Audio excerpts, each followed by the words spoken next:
નમસ્કાર મિત્રો, અમારી મનની શક્તિ ચેનલમાં આપનું હાર્દિક સ્વાગત છે.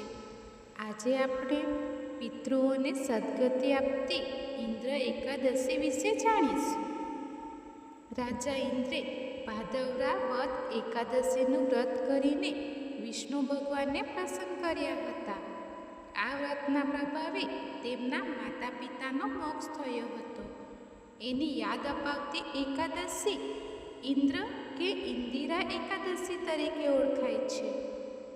આ એકાદશીનું વ્રત કરવાથી અધઃપતન પામેલા પિતૃઓને સદગતિ અને વાજપેયી યજ્ઞનું ફળ પ્રાપ્ત થાય છે. ભગવાન શ્રી કૃષ્ણ યુધિષ્ઠિરને કહે છે, સતયુગમાં મહિષ્મતી નગરીમાં ઇન્દ્રસેન નામે પ્રજાપાલક રાજા થઈ ગયો. એક દિવસ તેની સભામાં નારદજી આવી પહોંચ્યા. રાજાએ પ્રણામ કરીને તેમનો આદર સત્કાર કર્યો અને પૂજન અર્ચના પ્રકારો અંગે પ્રશ્નો કર્યા. નારદજીએ પૂજાના 3 શ્રેષ્ઠ પ્રકારો કહી સંભળાવ્યા: વૈદિક પ્રકાર, તાંત્રિક પ્રકાર અને મિશ્ર પ્રકાર. એમાં વૈદિક પ્રકાર: પુરુષ સૂક્ત, સુવર્ણ ધર્મ, મહાપુરુષ વિદ્યા, રાજન સાંગાન.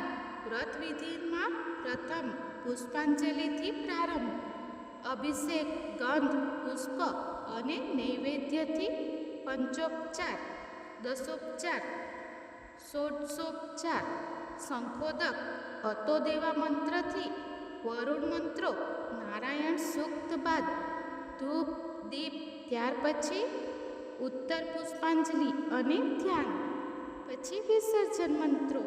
પૂજા પરિપૂર્ણ થયે સત્વરે પાટલો છોડી દેવો નહીં. મુહૂર્તો ક્ષણિકો ભવેતઃ. ઉદ્ભવેલો આહલાદ થોડીવાર અનુભવવો, વાગડવો. તાંત્રિક પ્રકાર: ન્યાસ, મુદ્રા, ગૃહમંડપ, ભૂમિપૂજન, કળશ સ્થાપના, ભજન, કીર્તન, ધૂન વગેરે આ પ્રદર્શનીય વસ્તુ બને છે. મિશ્ર પ્રકાર: સંસ્કૃત અને પ્રાકૃત સ્ત્રોતો, સ્તવનો, રામલીલા, કૃષ્ણલીલા, લોક પ્રાધાન્ય પ્રયોગો વગેરે માન્ય ગણાય છે. મુમુક્ષુ માટે તો વૈદિક પ્રણાલિક જ કામની અને તે પણ વિધિસર અનુસરવી જોઈએ. પૂજાપાઠ, હોમ હવન, મંત્રજાપ એમાં જ સર્વસ્વ માનવાનું નથી. ચિત્ત નિર્મળ કરવા આ બધી ક્રિયા જરૂરી છે. ચિત્ત નિર્મળ થયા પછી જ જ્ઞાન સંગરવાની પાત્રતા સર્જાય છે. પાત્રતા સર્જાઈ ગયા પછી ઉપાસના ગૌણ બને છે. પૂજામાં જે વૈદિક સૂક્તો ભણીએ છીએ તેમાં પરમ તત્વને ઓળખવાની સામગ્રી જ ભરી દે છે. નારદજી કહે છે, હે રાજન, પૂર્વજોના ગુણોનું સતત ચિંતન અને આચરણ એ જ તેમનું સાચું શ્રાદ્ધ છે. પૂર્વજન્મમાં કર્મ અનુસાર જ પ્રારબ્ધ ઘડાય છે અને આ ભવમાં કરેલા કર્મ અનુસાર આગામી ભવનું પ્રારબ્ધ બંધાય છે. પૂર્વજોના પુણ્યો તેમના પુત્ર પુત્રીઓને ફળે છે, તેમજ પૂર્વજોના પાપ પણ તેમના વંશવારસાઓને નડે છે. પાપમાં પડે તે મનુષ્ય, પાપ કરી ગુમાન કે અભિમાન કરે તે શેતાન, અને પાપ થાય પછી ભૂલ કબૂલી પ્રાયશ્ચિત કરે તે સંત કહેવાય. પાપનો તિરસ્કાર કરો પણ પાપીનો તિરસ્કાર ન કરો.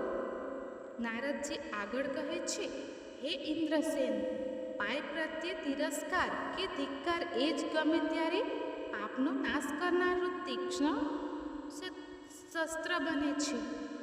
પાપના વિષ ચક્રમાં એકવાર ફસાઈ ગયા પછી સંત સમાગમ વિના બહાર નીકળી શકાતું નથી. પાપનો બાપ છે લોભ અને પાપની માં છે મમતા.